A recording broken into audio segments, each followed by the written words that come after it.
जय श्री श्याम। बाबा के चमत्कारों की सीरीज में आज मैं एक और चमत्कार को लेकर आपके सामने उपस्थित हुई हूँ।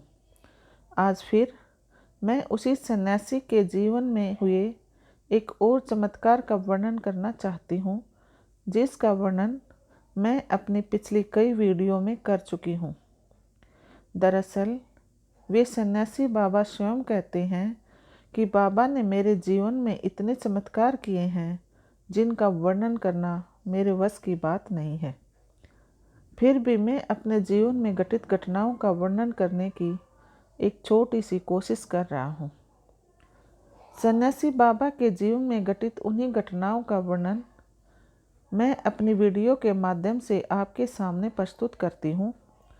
बाबा के भगत अपने जीवन में घटी घटनाओं को चमत्कार के रूप में मानते हैं और मैं भी यह स्वीकार करती हूँ कि जब हमारे जीवन में कोई इस टाइप की घटना घटती है तो हमारे आराध्य देव के चमत्कार के कारण ही होती है।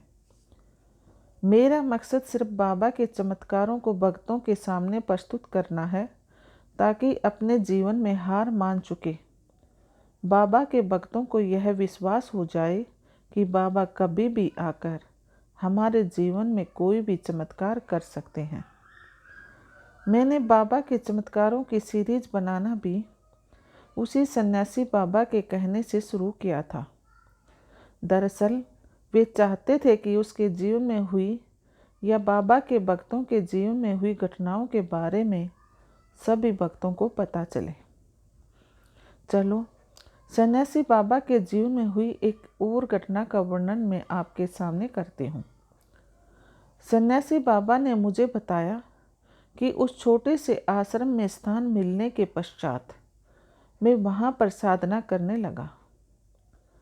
वहाँ पर करीब 10-15 साधु महात्मा और भी थे और बहुत से साधु महात्मा आते जाते रहते थे।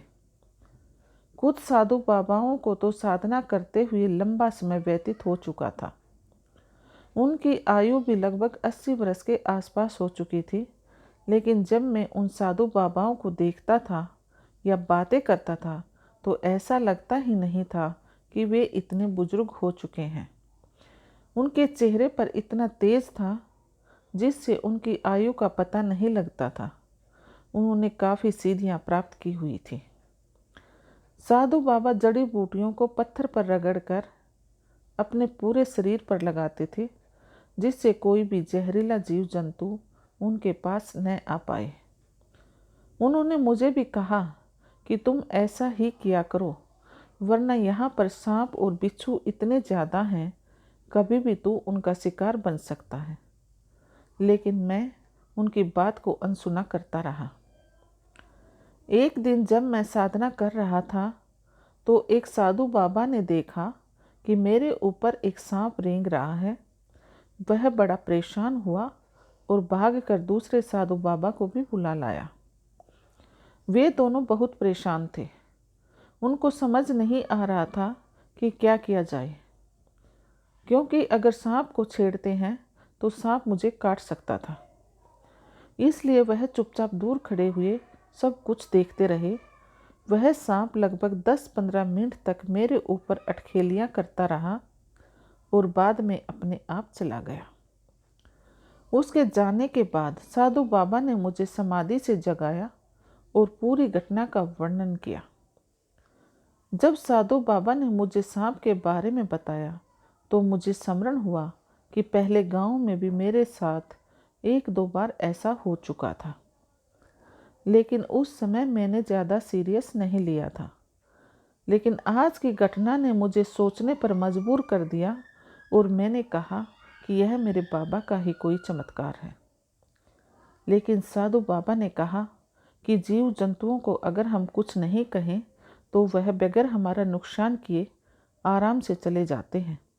यह कोई चमत्कार नहीं है, क्योंकि ज़्यादातर यही होता है कि जब हम उनको नुकसान पहुंचाने की कोशिश करते हैं तभी वे अपने बचाव में ही हमें काटते हैं, हमारा नुकसान करते हैं।